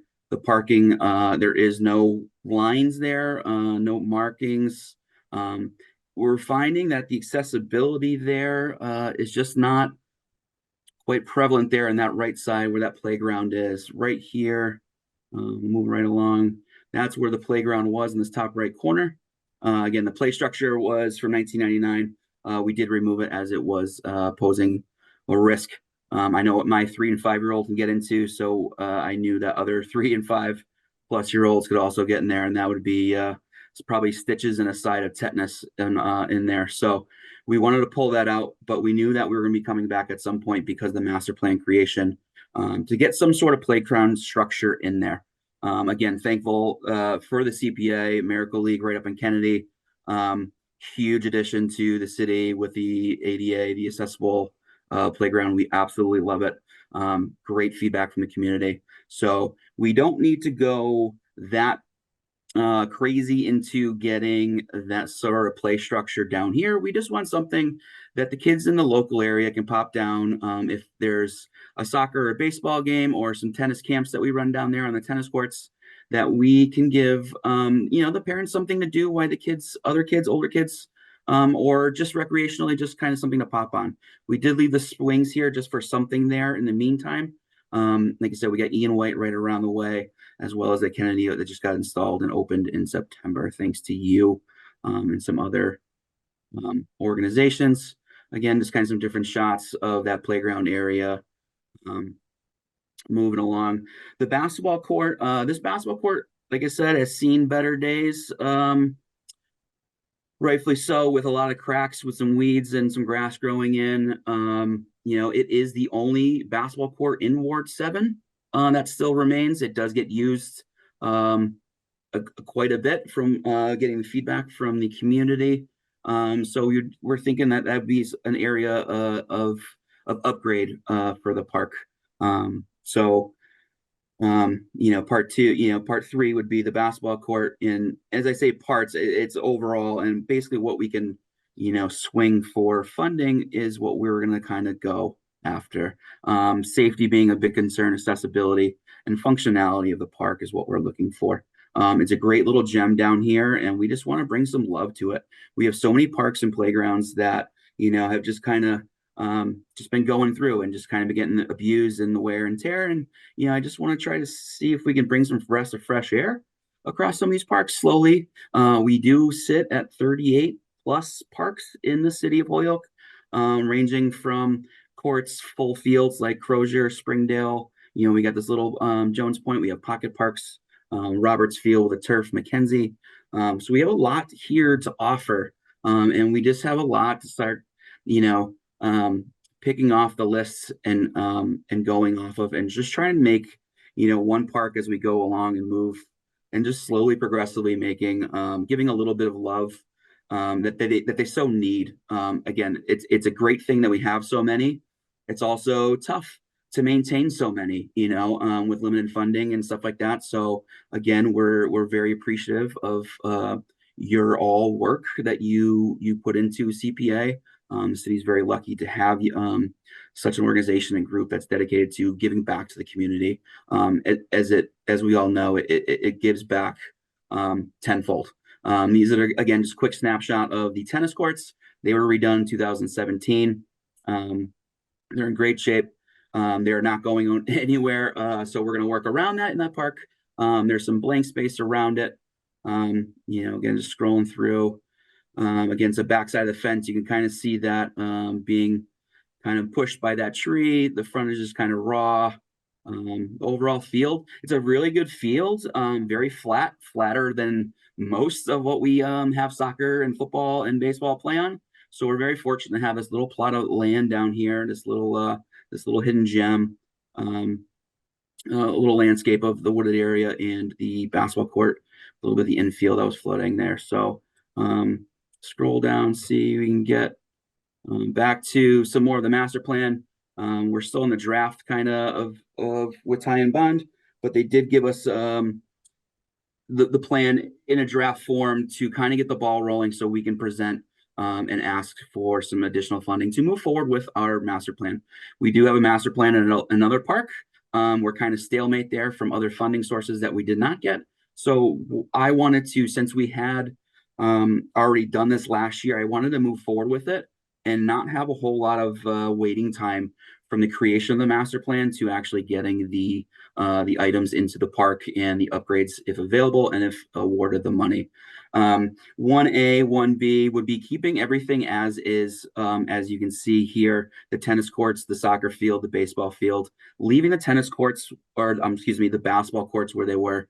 The playground structure area would kind of be closely to where it's at. It's just kind of see if we can add in some a perimeter walkway around and just create that accessibility. If someone were to come up, walk through, as you saw, it was grass right away, not the most accessible friendly park that we have, but we just want to kind of give that feel for it, that someone can come in and walk around again. And then there's something that, fitness walking, and if there's a soccer game going on, that if it's a mom in a stroller or a mom and a little one, or someone wants to learn how to rollerblade, there's a safe place to do this. So not much difference between 1A, 1C. Everything kind of sits there. We'll just replace the playground in some form. I'll get to that at the end with the numbers and the layouts of each little improvement section. Not as complicated as the housing, but just a different realm of complicated, I guess. The other three was 1C. Again, we would be bringing the basketball court from the back to the front. There was a pavilion area kind of added in there, the walkway, some greenery. I'll scroll down and we got some kind of proposed pictures there. We did get some feedback about moving that basketball court forward, about the noise it would bring for the neighbors. So I think we would probably leave it where it is and look to resurface or renew the life of that. Again, we use that soccer field quite a bit. We had some football programs stuff there this year. And, probably just for the sake of cost and funding and not drag this out over multiple years and need a lot of money to see what we can do that has an effect right away. We don't want to go in and start and get that perimeter walkway and get it halfway done and just be out of funds and stop. We want to be able to make sure that what we do in there, we complete each phase. And by phase, I use that term loosely as well, but each segment or installation, if we're going to do some new park benches, if we're going to do a picnic area, the playground, we want to make sure we can complete each section so that if we have the playground there, we're not halfway through and there's no swing set and there's just half that, and half a fence or half a way, what we can do that way. So we just want to make sure what we go into and work with, that we finish each installation before we move on to another. And that's not saying that we can't go multiple phases together. So a visual agent that they had created for us, which was phenomenal. Again, Ty and Bond's been wonderful people to work with, really easy. In this top right corner is the existing, kind of in a nutshell. Obviously, the undulations of that park and valley right there in the existing is a little different, but you can kind of get the idea what it looks like right now. You got the chain link fence, a little gate, a little playground area where we were, a couple trees in there, parking off the road, the house right up against that. So we'll be looking to kind of buffer that with some new trees and some new plantings and kind of push that away. Proposed if we were going all in and had a bigger budget to operate with, the potential of what we could have done it's beautiful. We access the accessibility is tenfold much better. We changed the frontscape as we go. We got parking there, lines so we can fit as maximum amount of cars. The basketball courts right there in the front, the walkway going around, still keeping the baseball field and the soccer field there, which we use. We'll be incorporating some kind of plantings around. We want to use a natural kind of front, so we wanted to do some pollinator type kind of plantings and stuff that's low maintenance for our groups and our maintenance group, so that they're not, I don't want to say wasting time, but taking time off. Like I said, we have 38 parks. We have a lot when it gets to grass growing season. A lot of mowing, a lot of lining, and a lot of facilities that we have to get to. So, I also don't want to put something in there that maintenance wise that we can't handle and we can't maintain. This was just kind of some public meeting feedback of what we heard. And, the majority of the consensus was the frontage, add the parking spaces. The fence was kind of an eyesore. I feel it's a safety concern at this point with some rusty edges kind of bent and moving in there. It also improves the aesthetic of that entry experience. The playground, like I said, we removed. We want to enclose that playground like it is, but with a little newer look, a better fence, so we can kind of keep people contained and not running out into the street. It's not the busiest of streets, but it's a street right there nonetheless. So, picnic area, whether that be a picnic table with an umbrella, whether it be a few picnic tables. We got feedback about pavilion was not really the most keen idea of what we can add down there in terms of off-hour extracurricular activities and traffic that really wasn't wanted to be there, causing some issues that I have in the past. And it's not to say that there's no issues ever there. There have been in the past and stuff like that. So, the idea is of adding a little backboard for single player use on the tennis courts, I think is a valuable idea as well. So if someone wants to put some tennis balls down there off the wall, they're right in the court. That's brand new. They can be able to do that. Lighting was floated around. Not another keen idea, again, to, promote after hour park usage as our ordinances thus to dawn. The pavilion was the other one. I'm sorry I'm going so fast. There's so many moving parts on here. I'm trying to get as much as I can without keeping you guys over. A general can you try to wrap in the next minute and then we'll ask questions? Yeah. All right. So quick plan. There's a lot of items to be added right there. Basically what we have is our opinion of probable costs. And this is going to be what we can put into this park is basically on the amount of money that we can receive from the CPA. We know that the frontage improvements here, are going to cost some money. The playground's going to be a certain amount. The picnic area, the walkway. What we can do is we figured out there's so many things we could do. We can go forward with Ty and Bond, work with them, use them as a contractor, but also because of all the work that have been done with the Parks and Recreation with other outfitters, i.e. Emmy O'Brien, who did Mayor Field, Site Specifics, who did Kennedy Park, Hasty Fence, Broder Campbell for fencing. We have options that I can do and serve as a project manager and try to get the most what we can do for the amount of money that we have. I know of removing stuff, whether it's a chain link fence or removing the current swings. I know that we can do that in-house, and that may save us a couple $1,000s here and there rather than having someone do it for us. Parking, I believe that DPW would be able to stripe the parking spaces for us. So that may save some money. I know we have a nursery with Yoni and Conservation, so there might be saving some money on trees and plantings, depending on which way we go. So it's tough to say what we can accomplish here, but there's a lot that we can accomplish here. We do have a monster playground, like I said, that was just put in at Kennedy Park, as well as Ian White. So I don't think that we need to spend, $190,000 on a playground here when we could probably get something for less than half that. Just something for the kids to play and keep busy and keep them kind of moving along.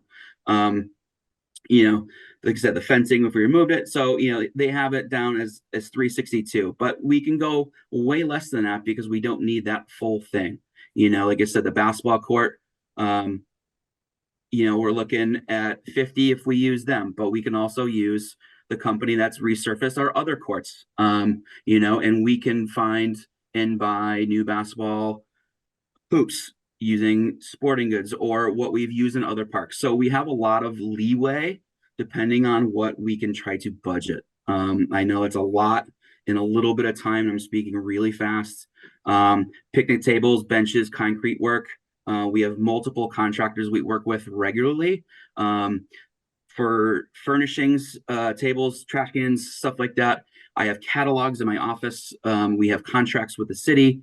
So the prices here may not, it kind of gives us a ballpark, but it's not the deriving factor or the exact number that we would need to use. It may say 4, we could get away with 2. Again, just moving through and seeing what we could do with whatever we can get. And that's going to be kind of that rolling factor of what it is. But, we want safety first, functionality, and obviously accessibility. So the frontage, the playground, some seating, and basketball court is what we're trying to look to do. In what fashion, how deep we go into each one will be, how much we have to play with. So in a nutshell, I apologize for the fast speaking there. Thank you, Tom. Nope, a lot of information there. I have one question, which is the frontage improvements doesn't include the increased parking. It would be it depends on how far we go into that. It'd be the parking that we have. I believe we could probably fit 10 to 12 cars, maybe 10 if we include a 1 to 2 handicap accessible. And then obviously we need that gate for our maintenance crew to access as well, where we can park in front of. Again, DPW is a great source that we could try to see, and that's something they could possibly help us with as they pave roads and they do stuff like that. So we might be able to work with that to a degree of that. Do we increase the parking and take money off something else that we would be trying to do? Again, that's something that we would weigh out if we're running out of money for the playground or the perimeter or the basketball court. We just weigh out what we have. Do we use the existing parking we have to go further into the park, and then maybe come back at another time for more parking? I mean, we could park on the street there, but it's a little slip there that we can diagonally park. And if we have some lines, I feel we can optimize that parking lane. And the concrete paving is $11,000 for the new spaces. But so that was just one of my questions, that like we talked about the parking going up the hill rather than being just in front of that one section of the fence where it is now. But wouldn't new concrete have to be poured for that, or would it just be on the roadway as it is? I don't know if it'd be concrete. It would probably be asphalt base. And depending on what we do for the fence, do we push some of that grass that's in front of the fence now? Do we push that back and create that all the way up? So do we look to extend that parking up on a diagonal slant to park more cars there as the fit right now? Possibly, but if it's going to take money out of the picnic area or away from other things, I think we stay with the parking situation now, because that's always something we can go and extend onto. Other questions? Michael, and then Jay. Tommy, you have $362,000 there for the total under number 2, and you're asking for $350,000. Correct. Well, this menu of costs and so on and so forth. I take it the Park and Rec Commission, along with the public input, are the people that are going to select the menu, and you're asking for $350,000, if I'm interpreting you correctly, and you're asking for $350,000 as the top amount, regardless of the menu items that you cannot exceed. Would that be correct? Yes, but that quote part piece for the playground is coming off what's in front of you right now, which was quoted before we did the master plan creation plan. It was probably over $200,000 for that playground. That's probably the model in front of you right now. Again, where with the installation of the Miracle League right up the street within a mile, right, and Ian White within a half mile, I don't think we need to go and spend a whole lot of money, $200,000 ballpark to get a couple pieces in there. We can get a lot less and still be affordable, still be very functional playground for, a couple pieces.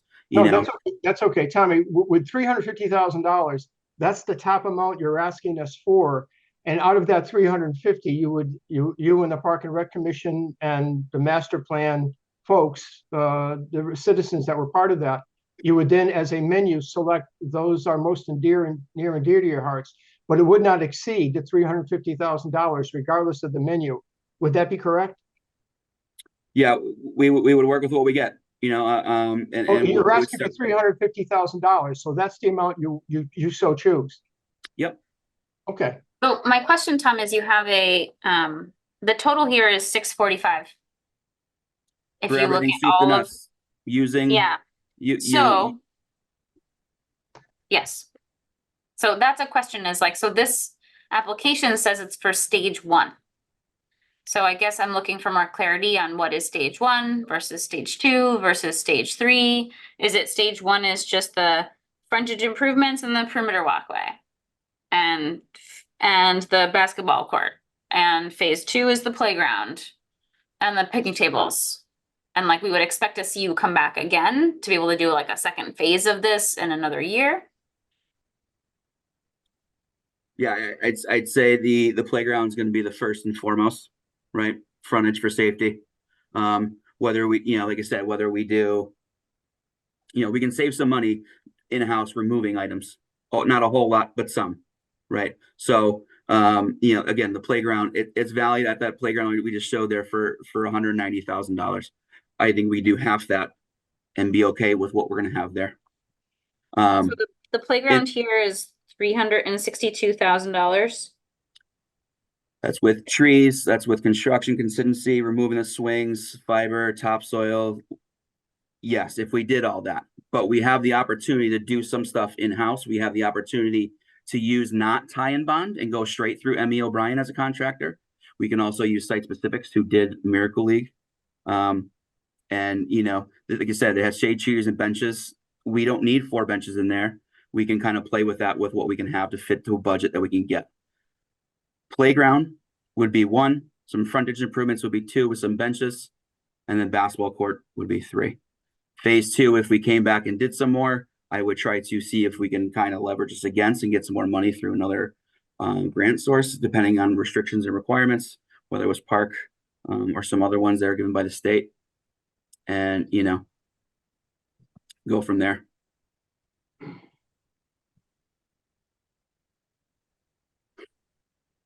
Jay, you had your hand up?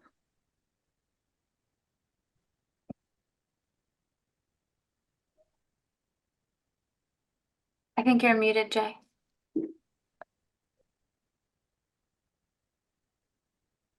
There we go. Figured it out. It took me 45 minutes to figure out how to digitally raise my hand. So, Tom, I want to thank you for being here tonight. I appreciate the good work you've done for the Park and Rec since you've taken over. And I think also you have a couple of examples of using the CPA to bring projects to completion. I think you use CPA funds up at Mayor Field, which you referenced, and certainly the Miracle League is another great example. So I think that's a great thing, and it gives me confidence in your ability to move this project forward in a meaningful way. My question is this is being done in a way that that can be built upon? It was kind of commented by Meg just before, but you're going to do, like you said, phase 1 is going to be the entryway, and then in the future you may move to a phase 2 or a phase 3. Is that correct? Like you'd start with the entryway and the playground? Yeah, we'd start with the playground first and then go off there, and whatever remaining funding we have, we'd move forward with. It probably will be, obviously, as things escalate quickly in price here, overall numbers and stuff like that, it gets up there real quick. So We will probably have to phase this out as, as the input we got from the public and the areas of concern and stuff here, what we want to do. So yeah, I guess this would be the phase one of what we have. We can look other ways for other funding sources, not just you guys. So, and it said it's everything's not concrete in here. It's just kind of ballpark numbers that Ty and Bond put together, kind of opinion of costs.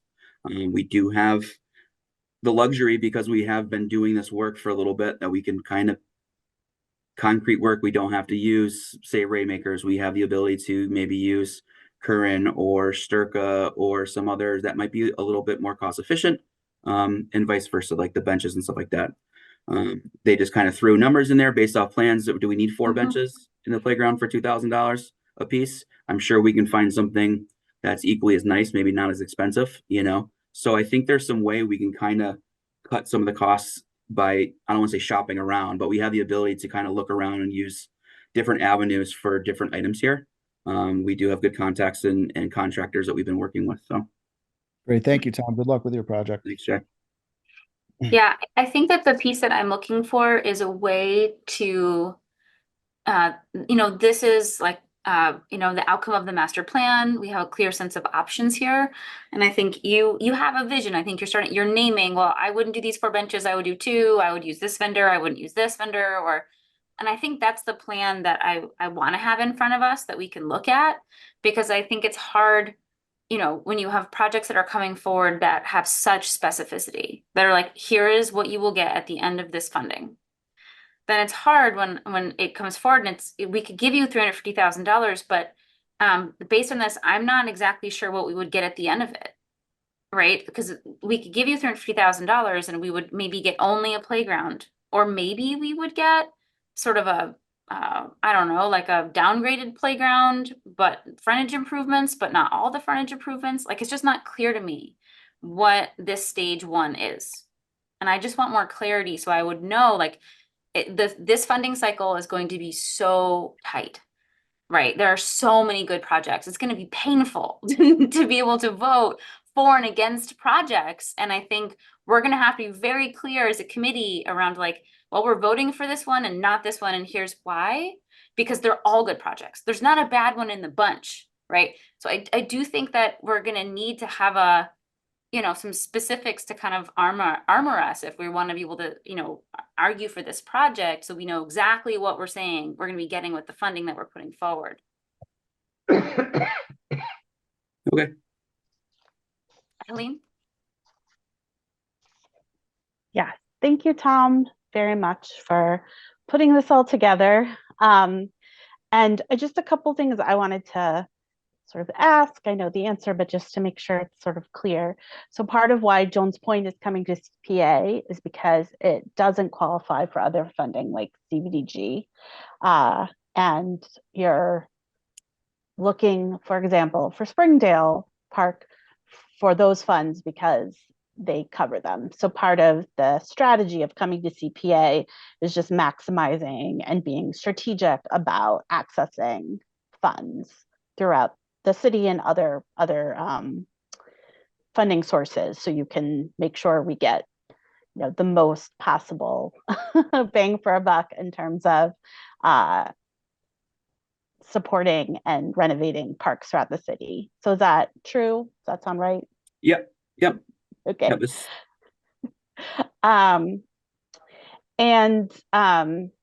Which is awesome. And so but just to really be clear about why this park is here at CPA, because there is not really another funding source for it. I think Correct. that's important to emphasize.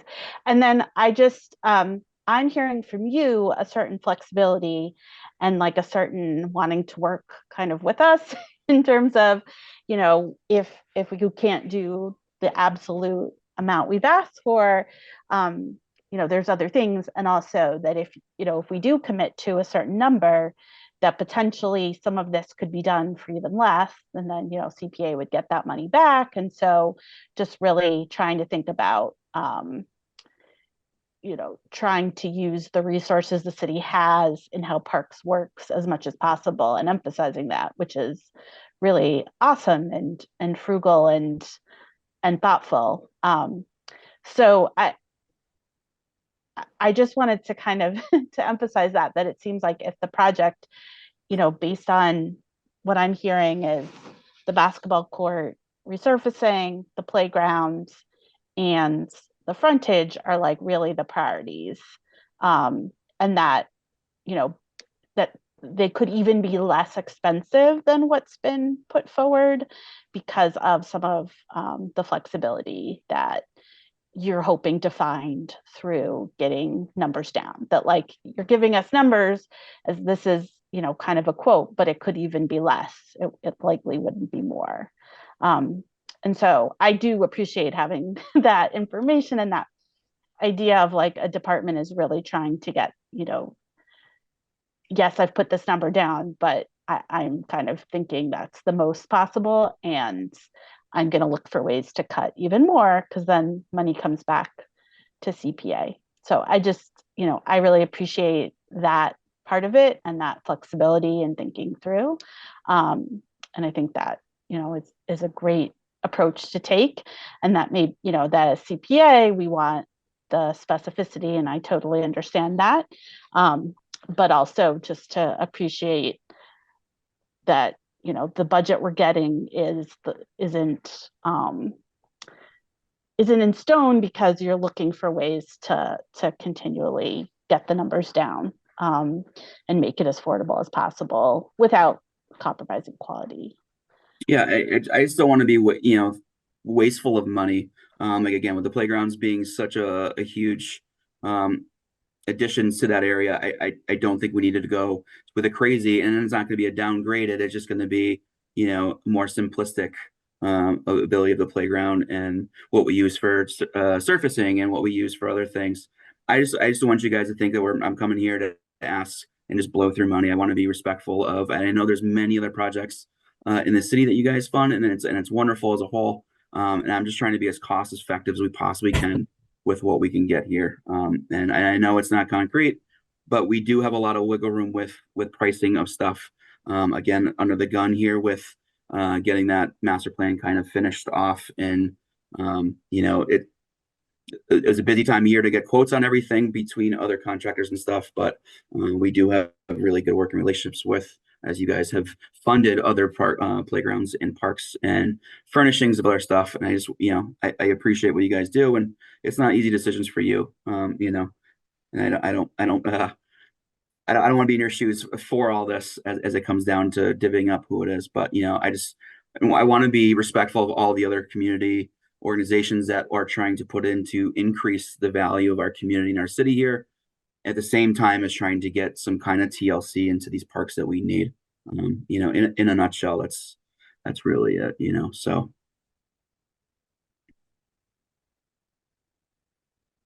Okay, thank you so much, Tom. I really appreciate this and I'm excited about it.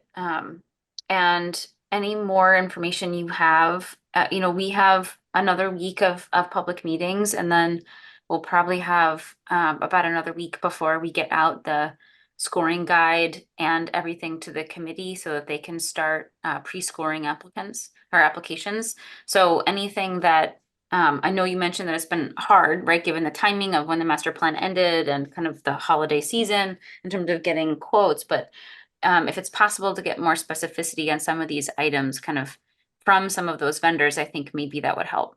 Okay. All right, any other questions before we adjourn? Mary, yes. Actually, we won't adjourn. I'll just create space for public comment first. Okay, Mary, I think you're muted. Are you talking about questions for this applicant or questions in general? Questions for this applicant.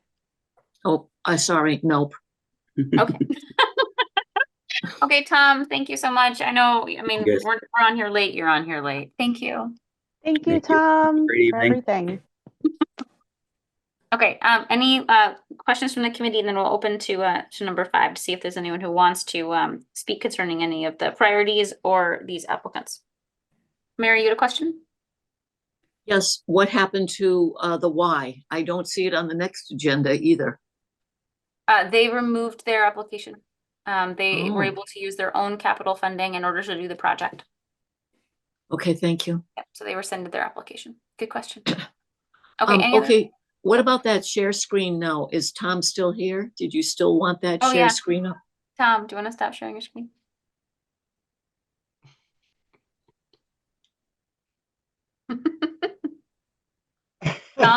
Maybe not. There we go. I didn't even notice at first. Good catch. Okay. All right. Let's move to number 5, and then we'll move to other in case anyone has any other questions like that are more procedural or logistical. Okay. Just to create space, if there's anyone who wants to speak from the public concerning open space, recreation, or housing applicants or other priorities, now is the time to identify that you want to speak in favor of a project.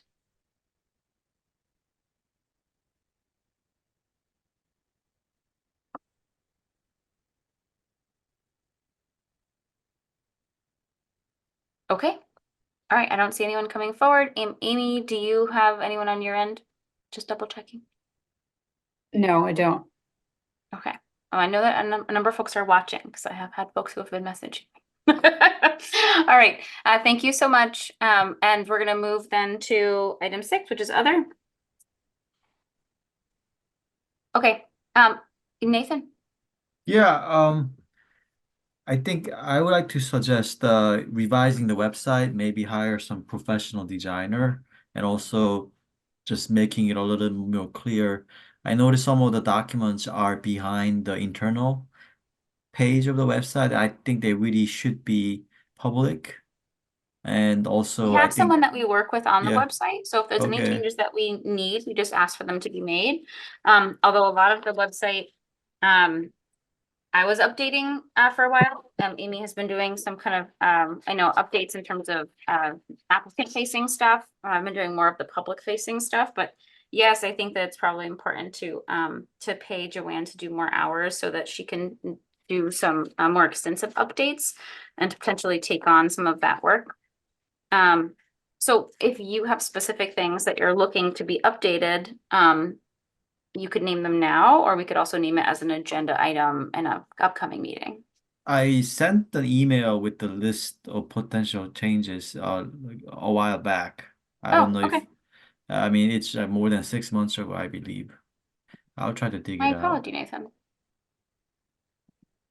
If you can find it and resend it, I will certainly look through it, and I can send it to Amy and also forward it to Joanne, who has been doing the work.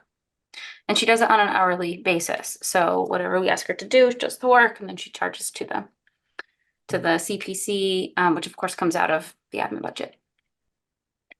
Yeah, I'll just email it to you and Amy now. Again, I'll just reply to the thread. And my So- apologies, I didn't see it or respond.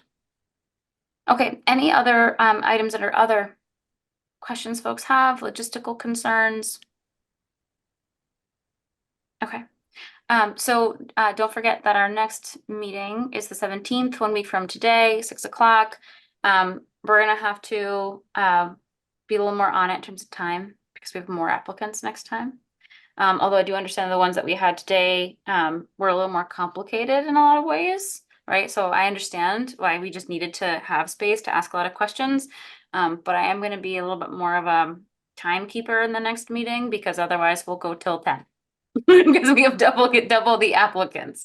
So not in any way to be unkind, but just to set the tone now, I will be a bit more of a timekeeper in the next meeting because I don't want us to go much beyond 8 because we all have busy lives and many of us have family and other commitments or just need to go put on our pajamas. Okay. Thank you, everybody. Appreciate you. And we'll see you next week at 6 o'clock. Motion to adjourn at 8:10. Wait. Bye. Bye-bye. Bye, everybody. Bye-bye.